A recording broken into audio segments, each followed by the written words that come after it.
বন্ধুরা দেখো, আজকে আমি একটা আলু রেসিপি বানাবো। এটা বানাতে লাগবে, আলুটাকে আমি আগে থেকে সিদ্ধ করে এইভাবে ঘষে নিয়েছি। গাজরটাকেও ঘষে নিয়েছি, এটা সিদ্ধ করিনি, এটা কাঁচা। আর লাগবে নুন, চিলি ফ্লেক্স, কর্নফ্লাওয়ার, আর এখানে আছে কর্নফ্লেক্স, এটাকে আমি গুঁড়ো করে নিয়েছি। এইগুলোই লাগবে। এবার আমি এইগুলো সব একসঙ্গে মেখে নেব, মেখে তোমাকে দেখাচ্ছি।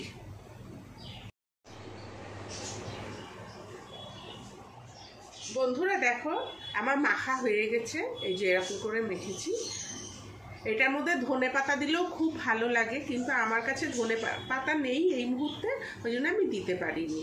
এই যে এখন আমি এইটাকে একটু হাতে তেল মেখে গোল গোল বল করে নেব। এই যে দেখো এরকম। এবার আমি কর্নফ্লাওয়ারটার মধ্যে এই যে এরকম করে গুলিয়ে নেব। এই যে হয়ে গেল। আমি এইভাবে সবগুলো করে নেব। বন্ধুরা দেখো, আমি আগে থেকে কড়াইয়ে তেল দিয়ে বসিয়ে দিয়েছি, তেলটা গরম হয়ে গেছে, আর আমার সব বলগুলোও হয়ে গেছে দেখো। এবার আমি এগুলো ভেজে নেব।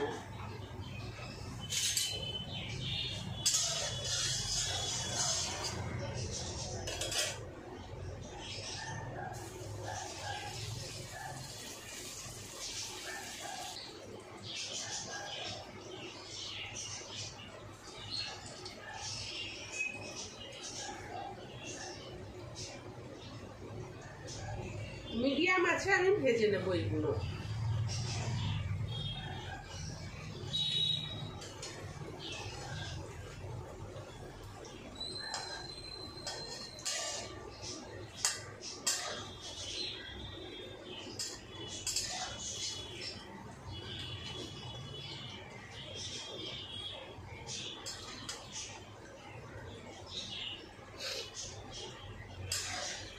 এগুলো খেতে খুব ভালো লাগে, মচমচা হয়।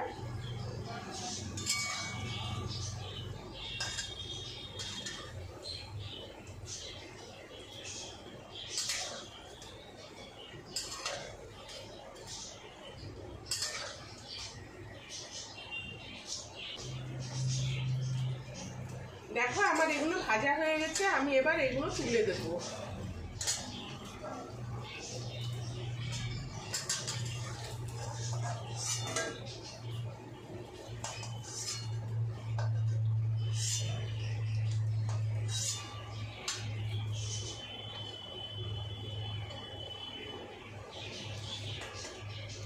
এইভাবে আমি সবগুলো ভেজে নেব।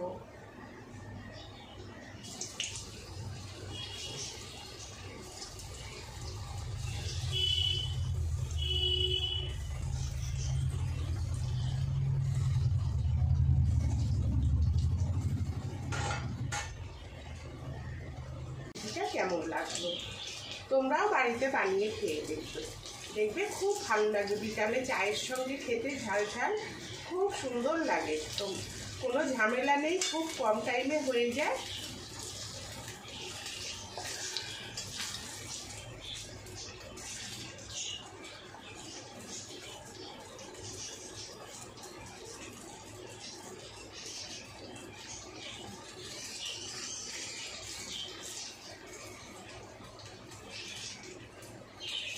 দেখো কি সুন্দর মশলাটা হয়েছে। তোমাদের এই রেসিপিটা যদি ভালো লেগে থাকে তাহলে লাইক, শেয়ার, সাবস্ক্রাইব অবশ্যই করবে, আর কমেন্ট করে জানাবে তোমাদের এই রেসিপিটা কেমন লাগলো। ধন্যবাদ। আমি এবার এগুলো নামিয়ে তোমাদের দেখাচ্ছি।